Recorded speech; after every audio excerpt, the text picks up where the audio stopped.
안녕하세요. 꼬리와 발바닥입니다. 오늘은 롯데월드 아쿠아리움에 2년 넘게 홀로 남아있는 벨루가 벨라에 대해 얘기해 보려고 합니다.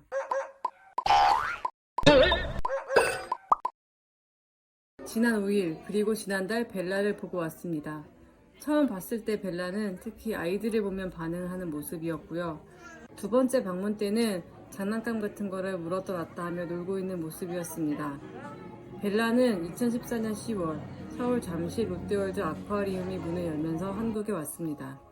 하지만 2016년 막내 벨로가 5살의 나이로 죽고 2019년 맏형 벨리가 14살의 나이로 세상을 떠나면서 혼자 남게 됐습니다. 벨루가가 야생에서 35년에서 50년까지 사는 것을 감안하면 둘 다 너무 일찍 사망한 건데요. 롯데는 2019년 벨리가 사망하면서 벨라를 방류하겠다는 방침을 밝혔습니다. 하지만 2년이 지나도록 벨라를 위한 구체적인 움직임이 없자 핫핑크 돌핀스 등 동물단체는 롯데에 벨라를 위한 대책을 마련을 요구했고요. 저도 애니청원이라는 코너를 통해 벨라를 위한 대책을 하루빨리 마련해 줄 것을 요구하는 내용을 담기도 했습니다.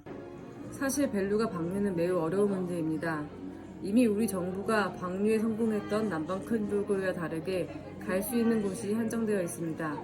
원 서식지인 러시아 바다로 돌아가거나 아이슬란드 생츄어리, 2023년 완공을 목표로 하는 캐나다 생츄어리 정도가 대안으로 꼽힙니다. 이는 다른 나라 정부나 연구소, 보호단체와 협력이 필수적이고 현실적으로 빠르게 진행하기 어려운 것도 분명히 맞습니다. 롯데월드는 이에 대한 요구를 의식한 듯 지난주 금요일 기자간담회를 열고 내년 말까지 벨라를 야생 적응장으로 보낼 계획이라고 밝혔습니다. 또 최종 목표는 벨라를 야생 방류하는 것이라고 했는데요. 먼저 벨라가 야생 방류에 적합한지부터 따져봐야 합니다. 방류를 위해서는 수족관 생활이 짧고 개체가 건강해야 하며 나이가 어리고 가능하면 짝을 지어서 원서식지에 방류해야 하는데 벨라는 이 조건을 충족하기 어렵다는 게 전문가들의 의견입니다. 벨라는 어릴 때 포획된 데다 수족관 생활이 10년 가까이 되고 홀로 살고 있어서 짝을 지을 무리도 없습니다. 때문에 최종 목표를 야생 방류로 계속 주장할지 아니면 생츄어리로 보낼지 건강 상태를 체크하고 최종 결정을 해야 되고요. 다음으로는 생츄어리와 야생 적응장 개념을 혼동해서 사용하고 있는데 이에 대한 정리도 필요해 보입니다.